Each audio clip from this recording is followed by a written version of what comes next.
Hello and welcome to another inspiring episode of Steps and Rave Designer Diaries, where we bring you the journeys, the creative breakthroughs of the talented fashion designers of fashion world. Today we are truly excited to have with us very talented and creative fashion designer Mr. Wasim Sahil Khan. Hey guys, I'm your host from Steps and Rave, and this is the episode which you don't want to miss. So let's begin. So, Mr. Wasim sir, thank you for giving us your time and coming here. Thank you ma'am, आपको ने मुझे बुलाया और ये सब organise किया, उसके लिए आपका thank you. So, designer category में. so let's start from beginning. Tell us that what brings you to the world of fashion. Fashion word की अगर जर्नी की बात करूँ तो ये मेरी स्टार्ट हुई थी मेरे कॉलेज स्कूल टाइम से. तो इसके इंस्पिरेशन उस वक्त मेरी मेजर इंस्पिरेशन जो थे वो मेरे रोहित बल सर थे. मेरे मेंटोर भी रहे हैं, मेरे फैकल्टी भी रहे हैं. JD, I am a pass out of JD Hauz Khas. Okay. मेरी शुरुआत हुई 2006 to 8. मेरा बैच जो स्टार्ट हुआ था वो फाल्गुनी और शैन पेकॉक थे. मेरे जो सीनियर्स थे उनके साथ हुआ था. और अगर इंस्पिरेशंस की बात करें तो मेरी इंस्पिरेशन जो डिज़ाइनर बनने की हुई थी वो मेरे घर से हुई थी, क्योंकि मेरा जो इंटरेस्ट था शुरू से स्टिचिंग में था.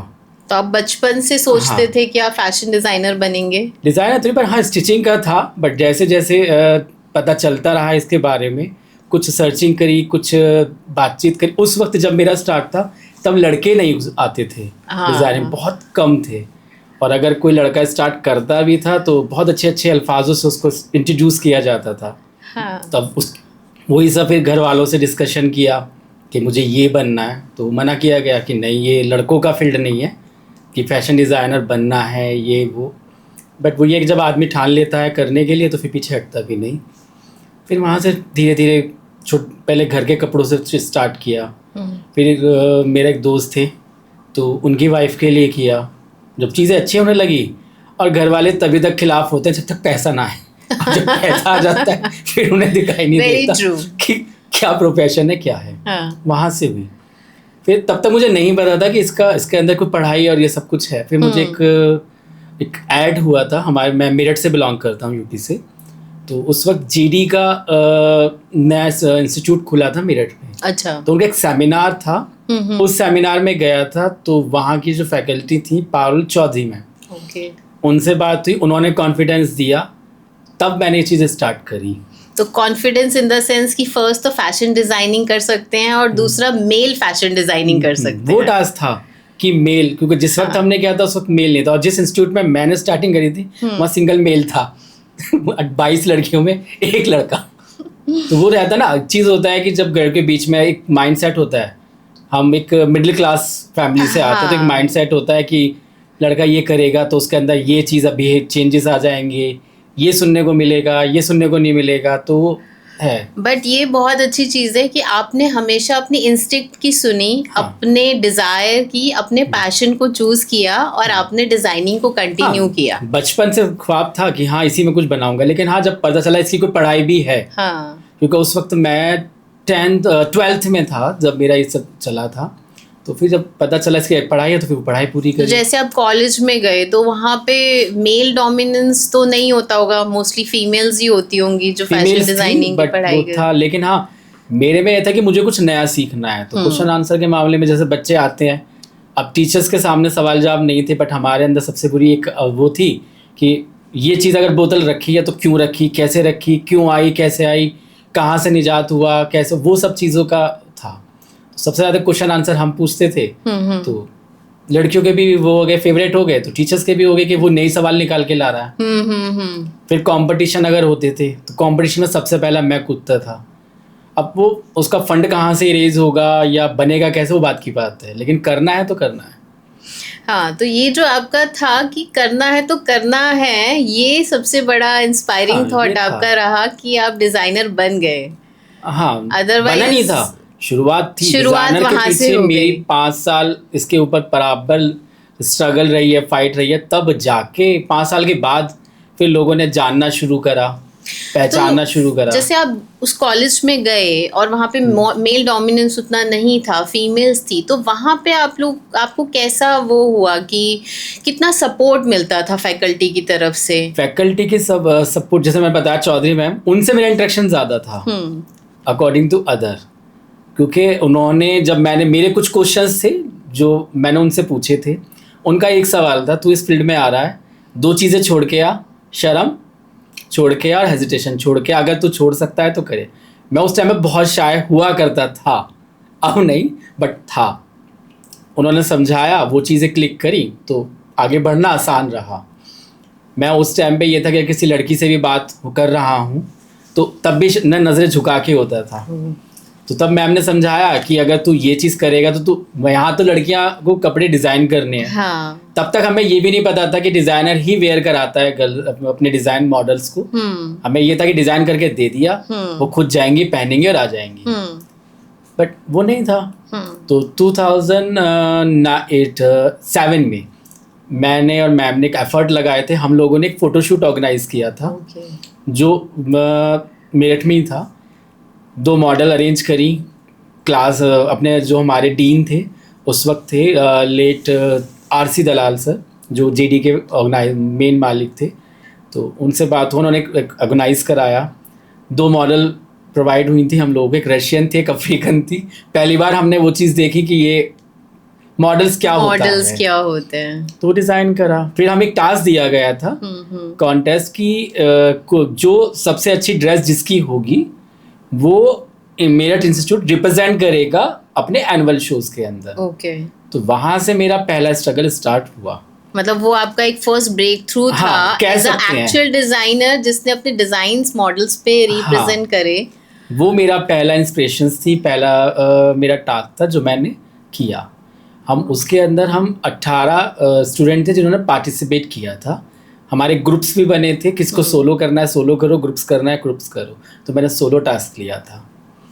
तो वो जो डिसीजन था मिस्टर साहिल आपका कि हम मुझे तो यही करना है, आज की डेट में आपको कैसा लगता है वो डिसीजन? आप कैसे उसको सेलिब्रेट करते हैं कि हाँ मैंने उस टाइम पे 10 साल पहले वो डिसीजन सही लिया था? वो इस तरह अच्छा लगता है, जो उस टाइम पे मुझे क्रिटिसाइज करते थे, ताने देते थे, सब देते थे, आज वो हैं जो मेरे काम देखने के बाद आके तारीफ करते हैं, मिलते हैं, साथ कहते हैं कि हमें भी करना है, ये कर वो करना। तब मज़ा आता है कि तब मैं कहता हूँ तू ही था ना जिसने ये किया था। तो खुद कहते हैं कि हमारा डिसीजन गलत था। हाँ, क्रिटिसाइज अगर है तो मेरे घर से सबसे पहले स्टार्ट हुआ था। जब पहला अवार्ड जीत के लाए थे, जब ये जिस कॉन्टेस्ट की मैंने बात कर रहा हूँ, तो जब ये टास्क दिया गया था, मेन था कि कुछ यूनिक लेके जाना। तो थॉट्स थे, सबने अलग अलग दिखाए, किसी ने कुछ चीज़ निकाली, किसी ने कुछ निकाली। हमारे माइंड में अलग अलग दिखाना है तो हमने भी कुछ अलग दिखाया। तो पहला इंसिडेंट इतना गजब का था कि फर्स्ट टाइम मैंने किसी मॉडल को कपड़े ड्रेप कराए थे और उसके अंदर गलती भी हुई थी। कि मैं नोट करना भूल गया था कपड़ा कि मुझे पहनाने के बाद बांधना पड़ेगा, वो बांधना भूल गया था। लेकिन हाँ, मॉडल को सब पता था तो हमने हैंडल करा। तो पहला ड्रेस मैंने अपना एक्सरे से बनाया था। अच्छा। जिसको मैंने इंडियन और वेस्टर्न स्टाइल में बनाया था। अच्छा, तो जैसे आप फर्स्ट ड्रेस की अपनी बता रहे हैं, इसके बारे में थोड़ा और बताइए हमारी ऑडियंस को कि वो फर्स्ट ड्रेस किस पॉइंट पे आया कि ये मुझे फर्स्ट ड्रेस अपना बनाना है, और उसका क्या इंस्पिरेशन था, आपने एक्सरे से लिया उसको? उसका ये था कि जब हम लोग ने जब हमारे सामने थीम आई तो एक बेसिक थिंकिंग होती है सभी की कि डिज़ाइन करना है तो किस चीज़ से करेंगे। मैं 1 महीना हम लोगों को दिया गया था, जब भी कोई नया थॉट्स लेके जाता था अपने इंस्टीट्यूट के अंदर, तो वो एग्जैक्ट ऑलरेडी कोई सोच के आता था। फिर दोबारा गए सोच के, फिर सोचा, फिर कुछ आया निकल के कि वो सिमिलर। उस टाइम पे वो सूट साड़ी और ये सब समझ में आता था। वेस्टर्न के नाम पे बोल्डनेस नहीं था उस टाइम पे। कि अगर हम क्लीविज की बात करें, 2007-9 की बात कर रहे हैं। 2007-9 उस टाइम पे इतना बोल्डनेस नहीं था। अगर हम बात डीप नेक भी अगर नॉर्मल की बात करें तो 8-9 तक लेडीज कैरी करती थी। बट वहाँ कुछ अगर हटके निकालना तो डीप से अलग सोचना है। बट हाँ, हम लोगों को हिंट मिल चुका था कि आपके मॉडल्स ये होंगे, और वो हमारे इंस्टीट्यूट के अंदर ही ऑर्गेनाइज हुआ था।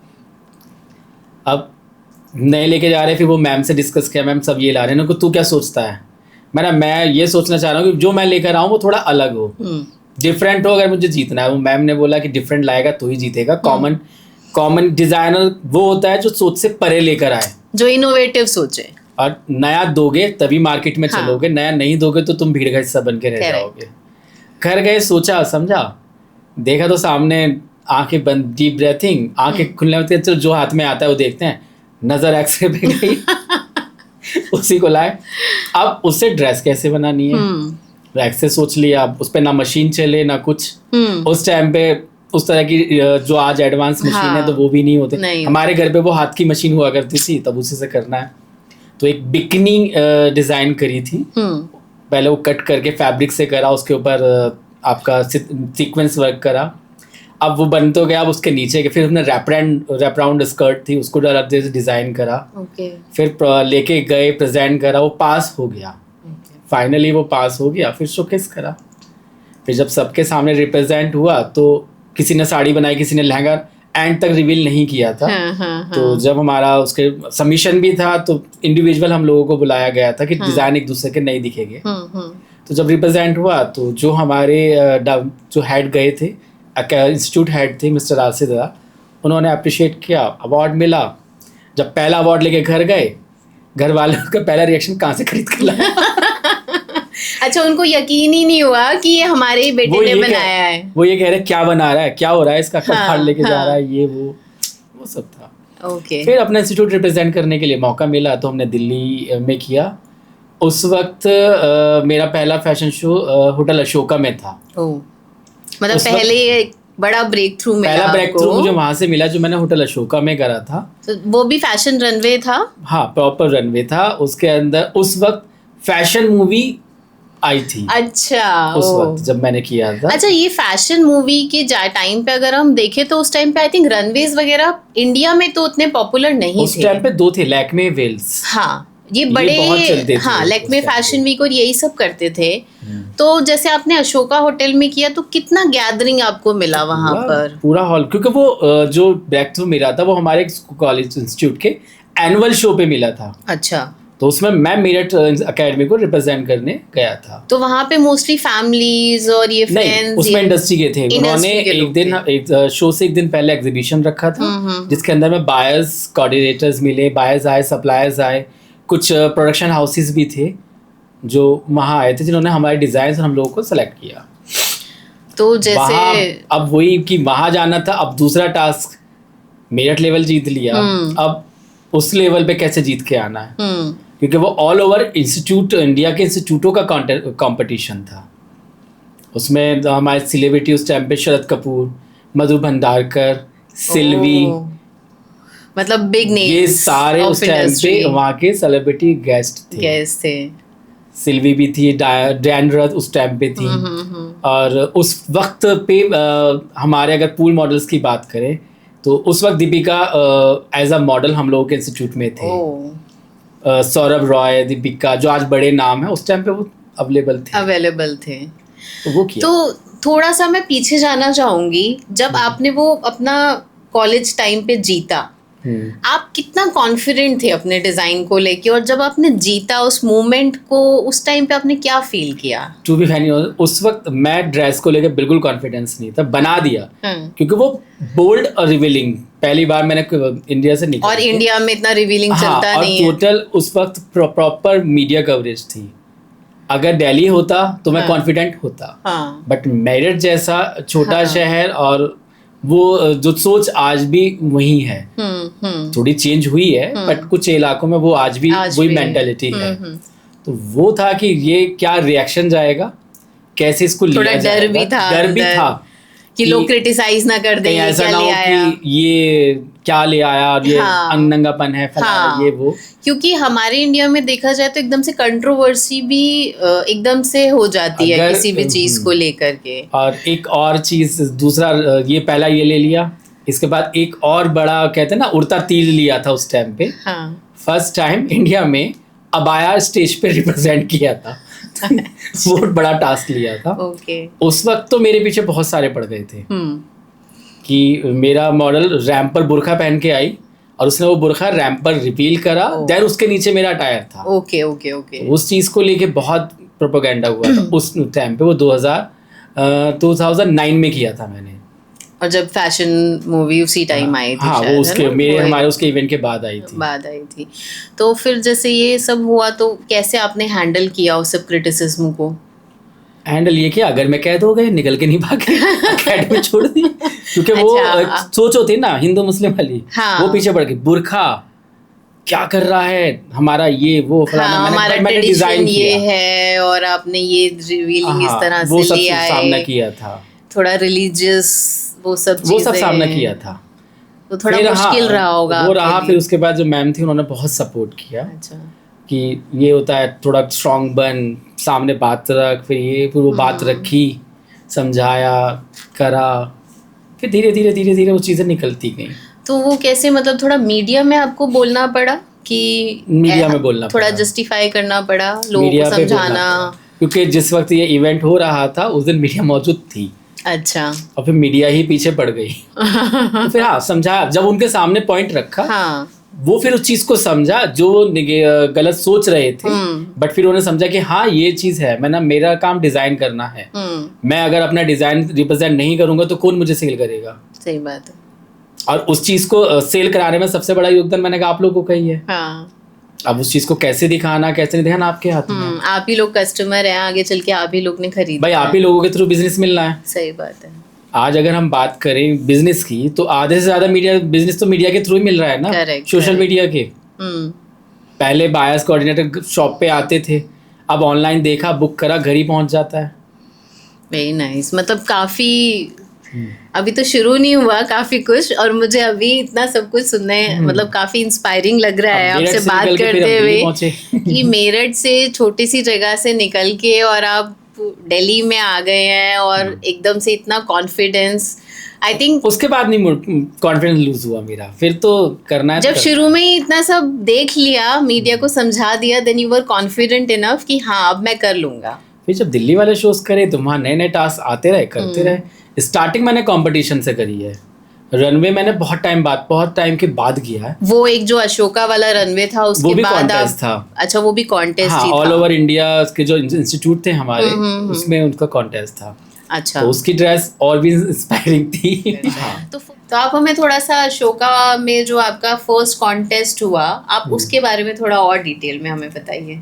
जब हमारा अशोका में कॉन्टेस्ट हुआ था तो ऑल ओवर इंडिया को एक थीम दी गई थी, इंक। अच्छा। अब इंक का इस्तेमाल, एक वर्ड दे दिया हम लोगों को, इंक। अब हमें उसमें से थीम निकालनी थी। तो थीम के ऊपर सर्चिंग हुई तो मैंने थीम निकाली थी हवाईन ककाओ।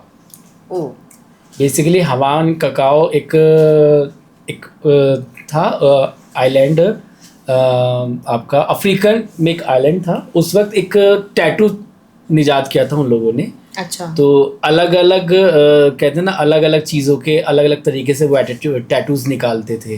जैसे कोई अगर भगवान जी, कोई भगवान के साथ है तो मुझे वो देवी देवता उन्होंने इमेजिनेशन बना रखी थी, तो वो टैटू बना दिया कि वो रक्षा कर रहे हैं या उस तरह का। तो वहाँ से हम लोगों ने एक निकाला।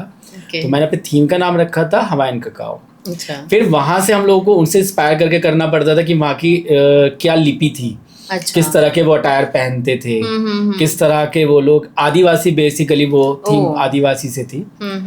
उनका क्या ड्रेसिंग स्टाइल था, क्या चीज़ पहनते थे, कहाँ से क्या था। तो मैंने वहाँ से कॉक फैदर उठाया था। तो फिर उसके उस कॉक फैदर से मैंने एक अटायर बनाया था ड्रेस, जिसमें मुझे उनका मोटिव भी दिखाना था, जो एक पर्टिकुलर मोटिव वो यूज़ करते थे अपने टैटूज़ के अंदर, और किस देवता का वो लोग अपना पूछते थे और किस पक्षी का वो क्या था। तो उससे करके मैंने अटायर बनाया था। तो 2 डिफरेंट पैरेट डिफरेंट पोजीशंस पे लेके उस पैरेट की शेप के मैंने बस्टर बनाए थे। और आप भी इमेजिन नहीं करेंगे, वो जो कॉक फैदर था वो रियल हैंड फैदर्स था। अच्छा। वो मैं स्लाइडर हाउस से जाके और मुर्गी के जो वहाँ तो चिकन शॉप्स होती हैं, वहाँ से मुर्गी के पर लेकर आया, उसको धोया, फिर उसको ड्राई क्लीन किया, कलरिंग करी, पेस्टिंग करी, तो उससे वो ड्रेस बनी थी। वाह। वहाँ से फिर वो ड्रेस निकाल के लेके दैट इज रियली इंस्पायरिंग कि मतलब लोग देखते हैं हमेशा कि ये डिज़ाइन है, हम रनवे पे, कोचर्स में, बड़े बड़े फैशन हाउसेस में we just see as an कि- ऑडियंस अगर मैं बात करूं तो सामने वाला देखेगा क्या डिजाइन है, कुछ भी हाँ, नहीं है, इसमें बट क्या उसके effort पीछे है? जो मेहनत है, दे डोंट नो कि इस डिजाइन के पीछे एफर्ट कितना लगा है. Now we get to know कि कितना एफर्ट है. सोचो आपने गए, आपने फेदर लिया, उसको कलर वो किया, ड्रेस आज भी है मेरे पास. एंड देन, और सबसे पहले उसका थॉट, उस थॉट को एक्चुअली उसको रियलिटी देना अपने Design- आप में it's a complete journey, it's a complete process. Designer का काम ही वही है कि हाँ. चैलेंजेस लेना और नई हाँ. चीजें निकाल के लाना. एंड आई थिंक इसीलिए डिजाइनर एक नॉर्मल स्टाइलिस्ट से डिफरेंट हो जाता है, हाँ, क्योंकि एक होता है आपका हमें बनाना होता था प्रमोशनल गारमेंट. उस टाइम पे कहते हैं प्रमोशनल गारमेंट कह दो या शो स्टॉपर आउटफिट, जैसे आजकल शो स्टॉपर का आउटफिट कह रहे हैं. हाँ. तो वो जितना आपका कलेक्शन है उससे अलग वो अपनी कहानी बयान करता है कि वो गारमेंट ऐसा होता है वो एक ही पीस बनेगा, बट वो आपके पूरा जो आपका कलेक्शन है जो आप बना रहे हो वो पूरे उस कहानी को बयान करेगा. वो ड्रेस जो एक शो स्टॉपर पहन के आता है, वो पूरी जर्नी, पूरी मेहनत, पूरी कहानी उस अटायर को देख के पता चल जाती है.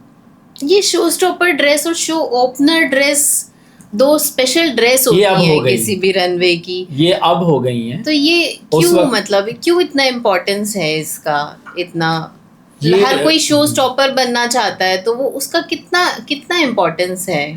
एक्चुअली पहले शो स्टॉपर का ही होता था, जिसे हम अपना कहते थे ना प्रमोशनल गारमेंट्स हम लोग बनाते थे.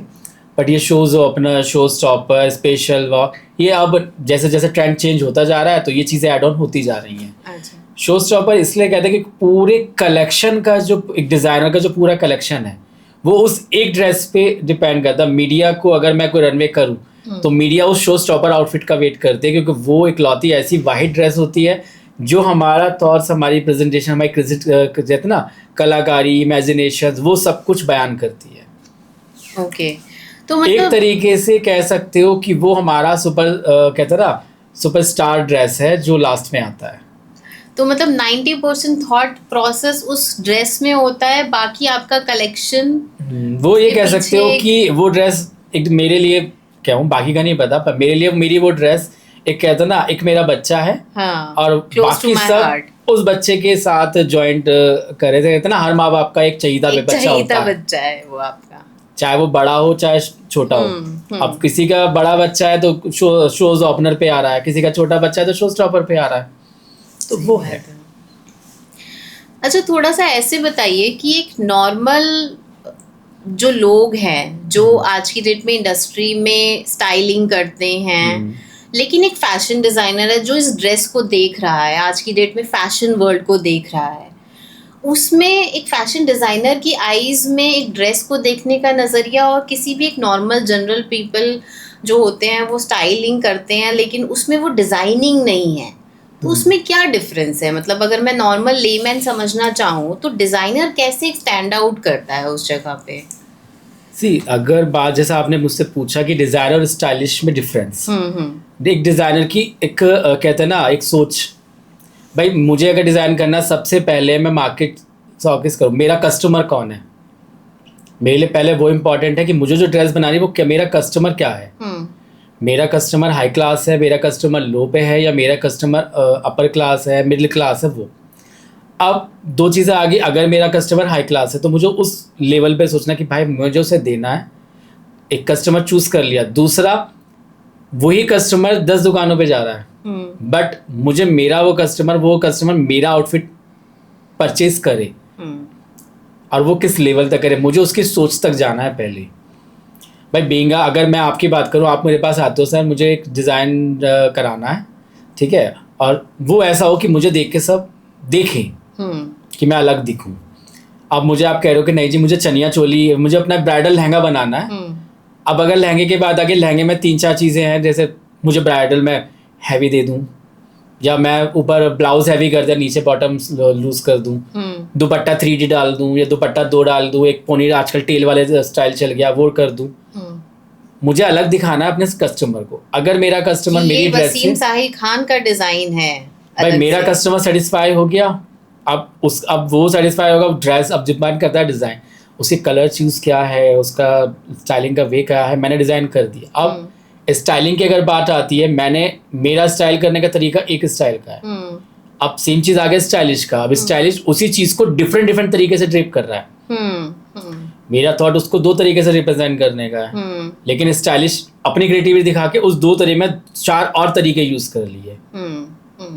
भाई मैंने कहा मैं राइट हैंड शोल्डर पे, उन्होंने कहा नहीं राइट पे देते हैं, हम लोग लेफ्ट पे देते हैं तो ज़्यादा अच्छा लगेगा। उन्हें लेफ्ट पे करके दे दिया। अब कस्टमर साइड पर नहीं सर ये नहीं, ये चीज़ चाहिए। तो डिज़ाइनर और स्टाइल दोनों में आपस में अब कनेक्टेड बहुत ज़्यादा हैं। ओके। और दोनों ही एक दूसरे के बिना अधूरे भी हैं। अच्छा, तो आप ये कह रहे हैं कि it goes hand in hand. एक तरीके से पहले ये सारी चीजें हम डिजाइनरों को करनी पड़ती थी, लेकिन अब जब स्टाइलिश आ गया तो हम लोगों का काम थोड़ा कम हो गया है।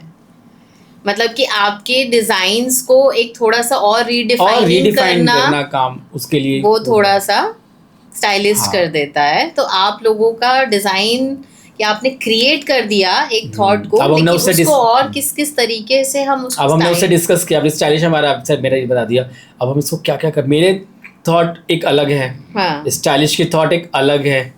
दोनों सोचे आपस में मिलकर एक नई चीज़ निकाल के लाते हैं। तभी आप देखना कि हर फैशन शोज में स्टाइलिश अलग होता है, आपका कहते ना शो डायरेक्टर अलग है, स्टाइलिश अलग है, डिजाइनर असिस्टेंट अलग है, सब चीज़ें हैं। अब सारे लोग एक आपस में कनेक्टेड होते चले गए। जब हमने शुरुआत करी उस टाइम पे ये चीज़ें नहीं थी।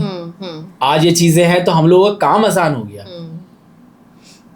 सो अब हम हमारे ऑडियंस को बताइए कि जो आपका फर्स्ट रनवे था उसकी थोड़ी स्टोरी बताइए कि फर्स्ट आपने रनवे अपना कहाँ से स्टार्ट किया और उसके पीछे का क्या स्टोरी था। मेरा फर्स्ट रनवे जो स्टार्ट हुआ था जब मैंने दिल्ली वाला कॉन्टेस्ट किया था, उसमें मैं 2nd पोजीशन पे था। हम लोगों का जो थीम थी वो 2nd पोजीशन पे आई थी। तो वहाँ पर जो बायर्स आए हुए थे उन्हीं में से एक बायर्स को हमारे डिज़ाइन पसंद आए थे। वो आपके कनाडा के डिज़ाइनर थे शिखा स्तूफा। अच्छा। तो उनको डिज़ाइन पसंद आए थे, वो हमारे अकेडमी इंस्टीट्यूट में आए, उन्होंने वहाँ से पिक करे और भी डिज़ाइनर्स लिए थे। जिन के डिज़ाइन उनको पसंद आए उन्होंने उन डिज़ाइनर्स का एक कहते हैं ना गेट टुगेदर रखा था हमारे हौसखास ब्रांच में। अच्छा। तो हम भी गए थे, मेरे अकेडमी से जो हमारे इंस्टीट्यूट थे वहाँ से हम 2 जो बैच थे वो विन करके आए थे। एक और बैच था हमारा, उनका था उनके हिना नाट्या। अच्छा। उन्होंने भरतनाट्यम से इंस्पायर होके अपना वो बनाया था ड्रेस, तो वो फर्स्ट जीत के आए थे, हम लोग 2nd आए थे। तो उनको भी ऑफर हुआ था, मुझे भी, बट वो ये कि चैलेंजेस करना था तो मैंने उनका चैलेंज एक्सेप्ट किया। उन लोगों ने हम लोगों को कहा था कि 5 ड्रेस डिज़ाइन करने के लिए बोला था कि आपको वेस्टर्न पे इंडियन कलाकारी दिखानी है। ओके। तो मेरा फर्स्ट अटेम्प्ट वो था। तो जिसको हम इंडो वेस्टर्न कह देते हैं। तो वो था कि मैंने वेस्टर्न पे इंडियन पे डाला था। तो उसमें मेरे डिज़ाइन गए थे बट मैं नहीं गया था। तो मेरा पहला जो कह सकते हो शो था वो दुबई में था। अच्छा। जहाँ मेरे डिज़ाइन गए थे मैं नहीं गया आप नहीं जा पाए थे। हाँ, पासपोर्ट और वो सब की वजह से मैं नहीं जा पाया था। तो मेरे डिज़ाइन वहाँ गए थे 2013 में। उसके बाद फिर मुझे पहला ब्रेक मिला था 2014 में कलर्स चैनल पे। अच्छा। As a assistant designer. अच्छा। तो फिर मैंने कलर्स पे काम करा।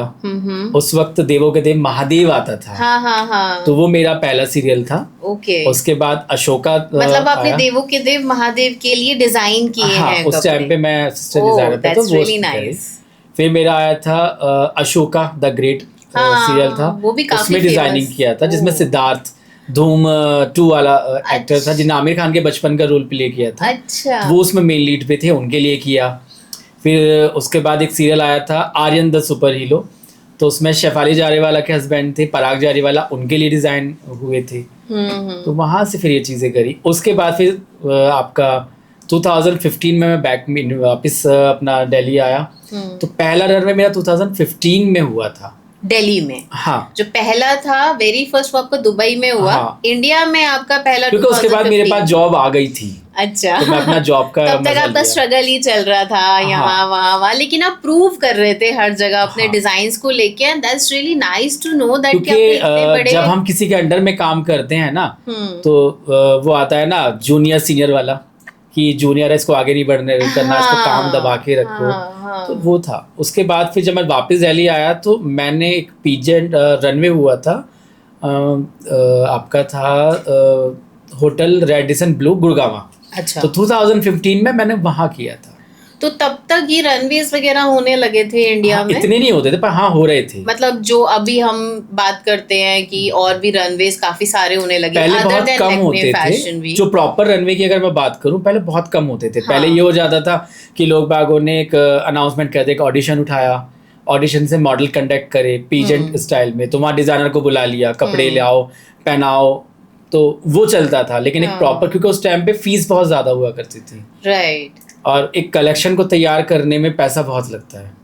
आज की डेट में भी जैसे हम लोग पैजेंट्स देखते हैं, जो ब्यूटी पैजेंट्स होते हैं, उसमें क्या होता है कि बीच बीच में जो फिनाले राउंड होता है उसमें वो मॉडल्स को कुछ एक दो डिजाइनर्स के कपड़े पहना करके वो लोग वॉक करवाते हैं। So that's what you are saying कि हाँ, इस टाइप का होता था उस टाइम पे। होता था उस तो टाइम जो 2015 में यू आर सेइंग वो उस टाइप का कुछ पैजेंट था जिसमें नहीं, वो प्रॉपर रनवे था। वो प्रॉपर रनवे वो प्रॉपर रनवे अच्छा। था। वो आपका उसमें हुआ था हमारा रेडिसन ब्लू द्वार, उसमें आपका गुड़गावा। तो वहाँ भी बहुत सारे डिजाइनर्स हाँ, अपने वहाँ अपने पर हम slots 12 लेकर। डिजाइनर्स थे, अच्छा, जिसमें मैं था, एक आपके असम के डिजाइनर्स थे, मिस्टर हैदर अच्छा। अली वो थे, उड़ीसा से एक डिजाइनर आई थी स्वीटी लाइक्रा वो थी, और भी बहुत सारे डिजाइनर्स थे। मुझे लग रहा है कि उस टाइम पे रनवेज में भी डिजाइनर्स उतना पार्टिसिपेट नहीं करते थे हाँ, जितना आज उतना की नहीं डेट करते में थे। करते हैं। क्योंकि शायद- उस वक्त जब अब हुआ था ना, तो एक तो मॉडलिंग फील्ड, क्योंकि उस वक्त मॉडलिंग फील्ड में जाना एक लड़की का बहुत अजीब सा, मतलब कहते हैं ना, निकल के जाना हाँ। इंडस्ट्री में, क्योंकि फैशन इंडस्ट्री, ग्लैमर इंडस्ट्री को लोग बहुत अलग तरीके से नेगेटिव तरीके से देखते लेते थे। हैं। आज तो लड़कियां बहुत कंफर्टेबल हाँ। हो गई, घर वाले समझने लगे ख्वाबों को। उस वक्त इतना नहीं होता था। हाँ, जिस वक्त ये चीजें होती थी उस वक्त इतना नहीं उस था। टाइम पे लोगों का नजरिया थोड़ा मॉडल्स को देखने का और बहुत क्योंकि अलग था था। भी थोड़ा डिफरेंट ही। उस वक्त लड़कियों को अगर मॉडलिंग कर रही है तो बहुत अजीब तरीके से point of thought of mind लोगों का होता था Mindset कि ये होता अगर था। कर रही है तो ये इस तरह है, उस तरह है, तो हाँ, बहुत it's going गलत to be सोच। bold and उस तरह हाँ, से मतलब किसी ने अगर बोल्ड कर आउटफिट पहन भी लिया तो उसे बहुत अलग उससे देखते थे, क्योंकि उस वक्त का मैं कहना नजरिए का फर्क है। हाँ। आज कॉन्फिडेंट आने लगा, आज साहब लड़की खुल के जवाब देने में सक्षम है, आज अपने आप को प्रूफ कर रही है।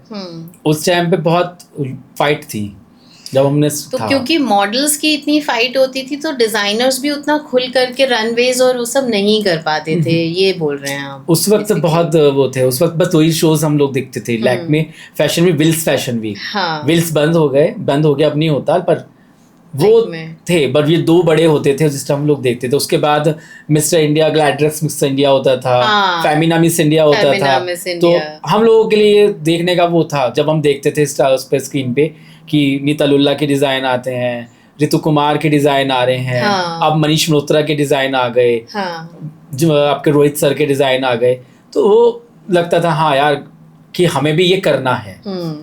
बट उस वक्त जब हम पीजेंट की और उस सब चीज़ों की फीस देखते थे तो वो बजट से हमारे बाहर होती थी। उस टाइम पे फीस भी बहुत ज्यादा होती तो थी। आज की अपना डेट जॉब में से पैसा वैसे इकट्ठा करके फिर हमने पे करी। उस वक्त की अगर बात करूँ, उस वक्त जो मैंने अपनी फ़ी पे करी थी रनवे के अंदर, तो वो एक अच्छा खासा अमाउंट था, जो आज के टाइम में कुछ नहीं है, लेकिन उस टाइम पे बहुत था। फिर वो कलेक्शन में तैयार करना, तो वो सब था। बट वो टाइम बहुत अच्छा था। हाँ। वहाँ डिज़ाइनर की रिस्पेक्ट करता था, सब एक दूसरे की हेल्प करते थे। अच्छा। आज कंपटीशन है, उस वक्त कंपटीशन नहीं था। उस वक्त तो हमारा सीक्वेंस चल रहा था, दूसरा डिज़ाइनर हमें सपोर्ट करने आता, चल तेरी हेल्प कर रहे हैं, ये चीज़ें कर रहे हैं, हम दूसरों के यहाँ जाते थे। आज वो चीज़ें कहीं ना कहीं जा रही हैं। आई थिंक इसके पीछे ये रीज़न है कि क्योंकि डिज़ाइनर्स बहुत सारे हो गए हैं और इस फील्ड में बहुत लोग एंटर कर रहे हैं, तो कंपटीशन बढ़ गया है।